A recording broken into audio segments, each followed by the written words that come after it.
A video claims Katt Williams exposed what really happens at Michael Rubin's parties, naming him directly on camera. Williams is real. His viral 2024 interview is real.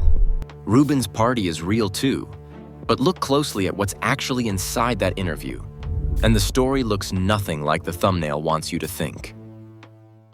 The real interview that started all of this. On January 3rd, 2024, comedian Katt Williams sat down with former NFL star Shannon Sharpe on the podcast Club Shay Shay. The episode ran almost 3 hours and became one of the biggest interviews in YouTube history. Within one day, it had passed 2.5 million views. By the next day, it hit 14 million. Weeks later, it had climbed past 41 million, and it still ranks among the most watched long-form interviews ever posted on the platform.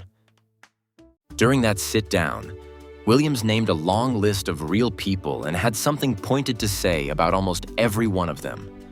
He accused Steve Harvey of copying material from comedian Mark Curry. He said Cedric the Entertainer took a closing joke from him back in 1998. He claimed Michael Blackson fakes his African accent despite being from Ghana. He brought up an alleged Illuminati-style conversation involving Ludacris.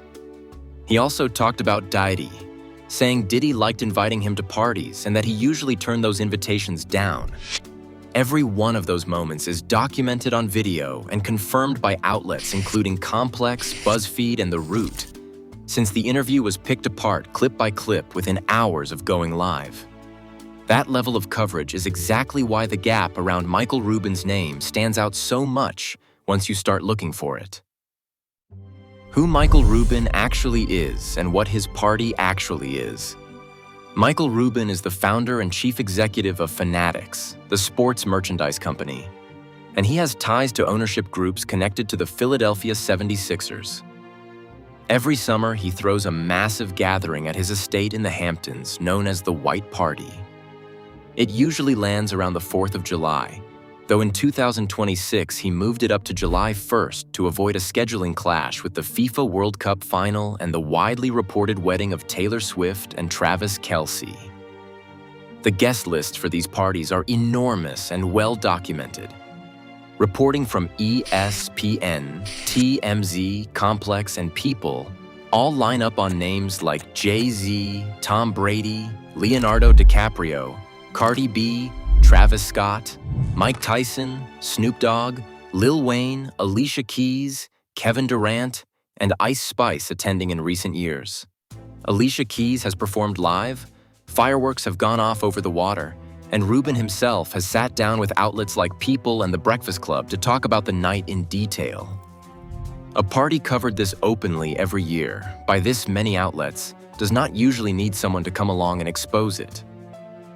That is what makes the framing around this particular video interesting, because the party was never hidden in the first place. So whatever the video is actually offering has to be coming from somewhere else entirely. Where a claim like this actually takes shape. After the Club Shay Shay interview went viral, a wave of channels began posting videos built entirely around Katt Williams' name and face, attached to titles that had little to do with anything said in the original footage. One video from July 2024 carried the title Katt Williams exposes Michael Rubin's White Party ritual. Another from 2025 claimed a singer named Shabuzi was threatening Williams over a so-called humiliation ritual. A third promised secret parties, blackmail, and confessions with no clear source behind any of it. These videos tend to follow the same setup. They reuse the same handful of seconds from the real Club Shay Shay interview, usually the parts where Williams talks about Diddy and parties in general terms, then lay a brand new voiceover and headline on top naming whoever happens to be trending that week, in this case, Michael Rubin. The footage playing on screen is the real interview. The name in the title is the part doing all the new work.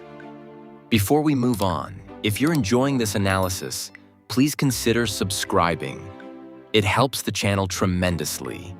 That kind of mismatch between real footage and a freshly written headline is worth keeping in mind.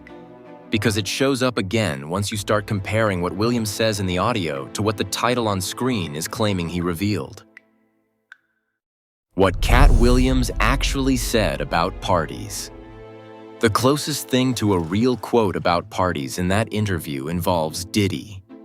Williams told Sharp that Diddy liked inviting him to parties and that he would turn those invitations down, adding that he had, in his words, the receipts to back up his side of it. That specific line traveled fast on its own and was picked up by several outlets covering the interview, including The Root and various hip-hop news sites, right alongside his comments about Harvey and Cedric. Where the name Michael Rubin would need to appear for the video's title to hold up is somewhere in that same stretch of conversation. And that is the part that is harder to locate. Across the full 3 hours, Williams moves through a long list of names. But Rubin is not one that comes up in the material being circulated or in any of the transcripts and recaps outlets put together at the time. Williams has shown, through the Harvey and Cedric comments alone, that he is comfortable naming people directly when he has something specific to say about them. That habit is worth remembering once you get to how his name ended up paired with Rubin's in the first place, because the pairing did not come from him deciding to speak on it. What Michael Rubin himself has said about his own party. Rubin has talked about the attention around his party more than once, usually in a pretty relaxed tone. During an appearance on The Breakfast Club, he brought up viral photos of himself hugging guests at past parties and joked about how loose he gets around friends after a few drinks. He said the attention made him a bit more careful about what photos end up online, while making clear the party itself is simply a big, loud, fun gathering that he is proud to host every summer. Rubin has also spoken with people in other outlets about the logistics behind the party, including why he moved the date in 2026 and how it fits into a packed New York summer alongside events like Fanatics Fest and the World Cup Final.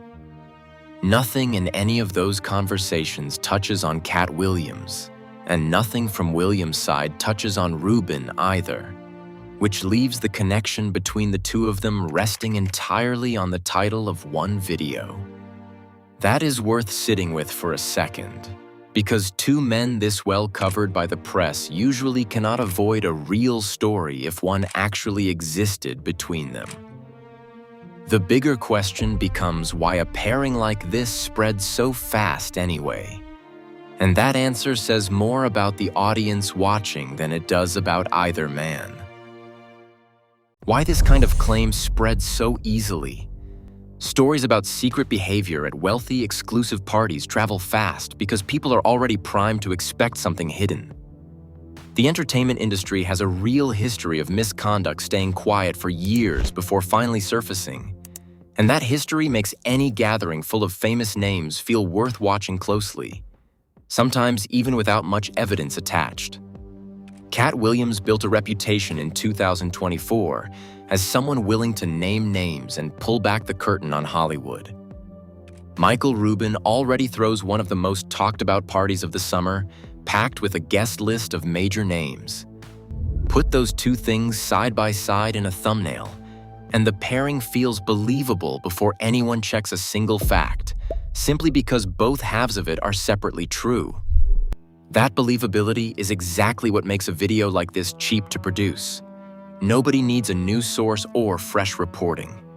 They just need Williams' reputation, Rubin's already famous party, and a confident voiceover tying the two together, and the views tend to follow the pairing rather than anything actually said inside it. What gets lost when a pairing like this takes off? When a video like this spreads, the people affected are not limited to whoever clicks play. Williams gets tied to a claim about a specific person he has no documented history of commenting on, which sits oddly next to how directly he speaks about people he actually has issues with. Rubin, whose party is already a legitimate, heavily covered event, gets pulled into a framing that treats his gathering like something requiring exposure, when the guest list and the fireworks show up in People and TMZ every single year, without anyone needing to dig for it. There is also a quieter cost for anyone who watches a video like this and walks away treating the title as a settled fact. It builds a habit of taking borrowed footage and a bold headline at face value. And that habit makes the next video, with a different celebrity's name swapped in, land just as easily as this one did. Catching that pattern early is really just a matter of knowing what to look for, and that part is simpler than it sounds. How to spot this kind of claim before falling for it. A few basic checks make this easy to catch. Search for the actual interview or event being referenced and see whether the specific name in the title actually comes up inside the real footage, not just in the description or the thumbnail sitting on top of it. If a name never comes out of the speaker's mouth in the source material, the title is describing something the video itself does not contain.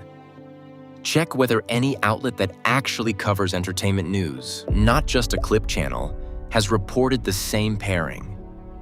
A real story connecting two public figures like this would normally show up on sites like Complex, TMZ, or Variety within days, not only in a single video with a dramatic thumbnail and no named source behind it. Look at the channel's other uploads too. A face that keeps getting attached to a new invented claim every few months, humiliation rituals 1 month, a different celebrity's parties the next, is usually a sign the channel is recycling the same footage under fresh headlines rather than reporting anything new. The simple version, Katt Williams' interview with Shannon Sharpe, is real, and it earned every bit of the attention it got. Michael Rubin's White Party is also real, and it earns fresh headlines every summer without anyone needing to dig for a hidden angle. What connects those two things in this particular video is a title, not a moment either man actually put on record. Somewhere along the way, a clip channel took footage everyone already knew, attached a name that was trending, and let the pairing do the rest of the work on its own. That is worth remembering the next time a familiar face shows up next to a brand new claim, because the footage being real does not automatically make the headline sitting on top of it true. The party still happens every year. The guest list still gets photographed. And Katt Williams is still out there speaking plainly, on the record, about the people he actually has something to say about, which so far has never included Michael Rubin. If you enjoyed this breakdown, consider subscribing. Thanks for watching, and I will see you in the next one.